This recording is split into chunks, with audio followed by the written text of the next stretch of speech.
ابو سفیان شام سے ایک تجارتی قافلہ جس میں سونے اور چاندی کے سکے اور ہر قسم کا مال موجود تھا لے کر مکہ جا رہا تھا، لیکن ایک بہت بڑا مسئلہ یہ تھا کہ ابو سفیان کا مکہ جانے کے لیے مدینہ منورہ کے قریب سے گزرنا لازمی تھا، اور مدینہ میں موجود مسلمان ابو سفیان کے اس قافلے کو لوٹنے کے انتظار میں بیٹھے ہوئے تھے۔ تو ابو سفیان نے سوچا کہ کیوں نہ مکہ والوں سے مدد لی جائے، لیکن سوچنے کی بات یہ ہے کہ مسلمان ابو سفیان کے اس قافلے کو کیوں لوٹنا چاہتے تھے۔ دراصل غزوہ بدر سے 1 سال پہلے ہجرت مدینہ کے وقت جب مسلمان مکہ سے ہجرت کر کے مدینہ آ رہے تھے تو مکہ کے کفار نے مسلمانوں کا تمام مال جائیداد زمینیں چھین لی اور بیچ دی۔ تو یہ وہ قافلہ تھا جس میں مسلمانوں سے لوٹا گیا مال موجود تھا۔ مسلمان مکہ سے صرف انہی کپڑوں میں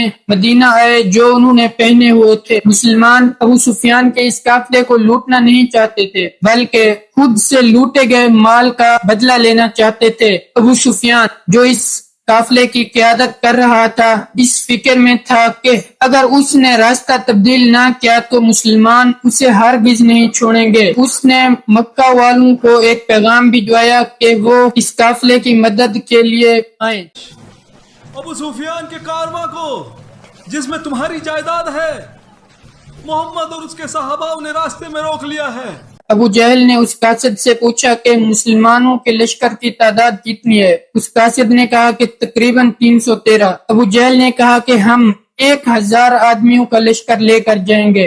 پھر ابو جہل نے پوچھا کہ مسلمانوں کے پاس سواریوں میں کتنے جانور ہیں؟ اس قاصد نے کہا کہ تقریباً 2 گھوڑے اور 70 اونٹ ہیں۔ ابو جہل نے کہا کہ ہم 100 گھوڑے اور 700 اونٹ لے کر جائیں گے۔ ابو سفیان کا قافلہ کسی دوسرے راستے سے نکل کر مسلمانوں سے بچنے میں کامیاب ہو گیا اور اب جنگ کرنے کی بھی کوئی ضرورت نہیں تھی، لیکن ابو جہل نے کہا کہ ہم ضرور مسلمانوں سے لڑیں گے کیونکہ ہمارے پاس مسلمانوں کے ایک بندے کو مارنے کے لیے 3 بندے موجود ہیں۔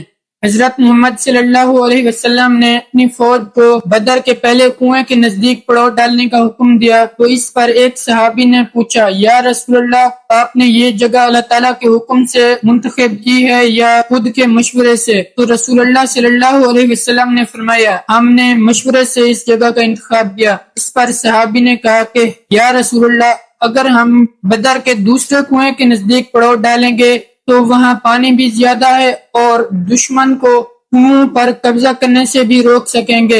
تو آدھی رات کو پوری فوج پہلے کنویں سے دوسرے کنویں کی طرف موو کر گئی۔ دوسرے دن 17 رمضان المبارک 2 ہجری ابو جہل کی فوج سامنے آئی اور مکہ کے امیر ترین شخص عتبہ، اس کا بھائی اور اس کا بیٹا سامنے آیا اور مسلمانوں کو لڑائی کے لیے چیلنج کیا۔ تو مسلمانوں کی فوج میں سے 3 صحابہ لڑائی کے لیے سامنے آئے۔ اس پر عتبہ نے کہا، یہ کون ہے؟ ہم نے تو اپنے بھائیوں کے سر کاٹنے ہیں جنہوں نے اپنے باپ دادا کے ریلیجن سے بغاوت کی ہے۔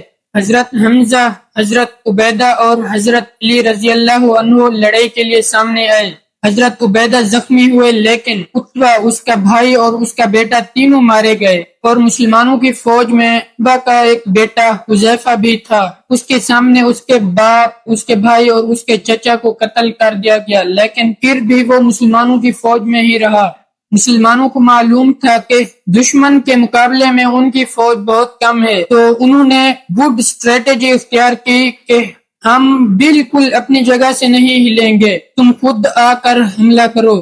تو اس پر ابو جہل نے فل طاقت کے ساتھ مسلمانوں پر حملہ کر دیا۔ ایک مسلمان کے بدلے 5 کافر جہنم واصل ہونے لگے اور کافروں کی فوج پیچھے ہٹی اور سوچنے پر مجبور ہو گئی کہ ہماری فوج مسلمانوں سے 3 گنا زیادہ ہے لیکن پھر بھی ہم ہار رہے ہیں۔ تو رسول اللہ صلی اللہ علیہ وسلم نے مسلمانوں کے نئے گروہ کو آگے والی صف میں کھڑا کیا۔ ابو جہل نے پھر فل طاقت کے ساتھ مسلمانوں پر حملہ کیا لیکن پھر بھی وہی ہوا اور کافروں کی فوج پیچھے ہٹنے پر مجبور ہو گئی، لیکن اس بار مسلمانوں نے اپنی پوری طاقت کے ساتھ کافروں پر حملہ کر دیا اور کافروں کی فوج بدر کا میدان چھوڑ کر بھاگ گئی اور ابو جہل مارا گیا۔